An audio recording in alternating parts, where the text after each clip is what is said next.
Ayan, yung motor natin at kulang nga tayo ng timing chain. Ayun, sa wakas, nakita ko na ulit yung video natin. Ito, ayan. So, nilagay ko kasi sa to, sa memory card. Then, na-misplace ko yung memory card. Ngayon ko lang siya nakita. Sa mga nagtatanong, bali, ito yung ating binuo dati na 4 valve nga. Parang a year ago na to, no, nung binuo ko. Pero hindi na ako nakaganto. Ayan siya, makikita nyo dyan yung profile nung piston natin, flat lang dahil low comp lang yung target natin, hindi tayo mag high comp. And naka-packet yan, bali pitch bike din yung nabili ko, tapos pina-profile ko nasa 1.2 ata or 1,000, basta around that yung nagastos ko dyan, ano. Tapos syempre ang kadalasan tanong sa akin kung yung daw na timing chain ay stock lang daw yung ginamit ko. Opo, stock lang. Pasok siya dito. Ang galing nga nung head na to. Talagang pasok sa kanya. Saktong-sakto lang yung stock. Tapos magano na lang kayo, mag adjustable na na yung manual tensioner pala. Magganon na lang kayo.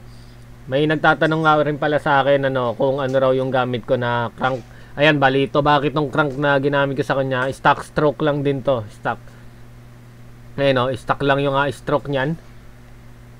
Tapos kasi kung tayo, magpipin tayo, magdadagdag tayo ng timing chain. Yan, tapos ito fit na fit naman yan, saktong-sakto yan talaga. At yung tornilyo nito iba rin. I mean yung nut pala. Iba rin yung nut nito. Ayan Tapos ang sukat nga pala nito 1922. 22 yung sa sa intake, tapos 19 yung yung sa exhaust, tapos 56 mm yung diameter niya nung chamber nito, no. So pwede kayong magdubog ng chamber, I mean magtabas ng konti sa chamber kung gusto nyo. Then pwede naman na sa piston kayo magbawas pero yung ibang ginagawa nagbabawas sa chamber depende sa magiging trip nyo. Kumbaga any suggestion, ayun lang naman yung suggest ko. Ayan, bali yung head nga pala natin say 5 to, parang nasa 7,000 ata bili ko dito. Tapos yung ating cover niyan, may cover kasi yan, di ba? Yung sa may chain cover. Ayan nasa timing chain cover pala, nasa 500 din. Tapos yung nito, yung teeth ay pasok nung kumbaga hindi na tayo bumili ng ibang teeth. Ayun pa rin yung gamit natin diyan. So pasok naman siya, parehas siya ng stock kung hindi ako nagkakamali, parang 34 teeth ata Tapos hindi rin ito yung sobrang tigas ng ng mga valve spring niya. Nakalimutan ko na yung pinalit ko dito valve spring, pero nagpalit ako, parang naghanap ako ng kasukat. Ayun. Pero yung stock naman nito hindi rin ganong katigas, kaya okay pa rin siya, basta 1922 yon. Pang 57 hanggang siya, hanggang 60 mm based dun sa description nito. Ang medyo nag-alangan lang ako dito kasi wala siyang parang oil passage.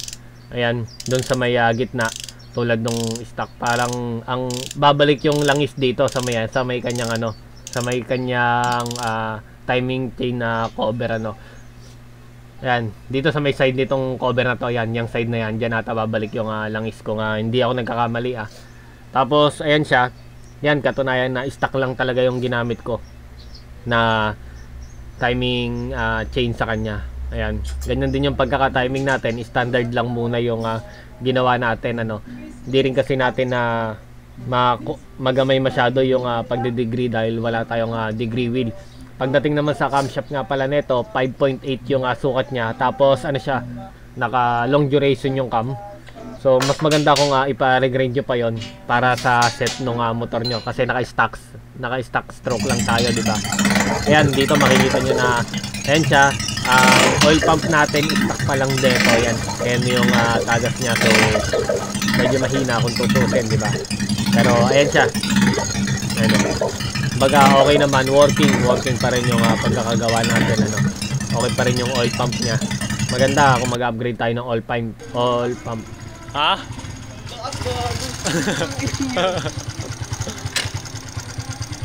Week lang yan, week. Wala nyo mano. Week lang, sir, no? Sir!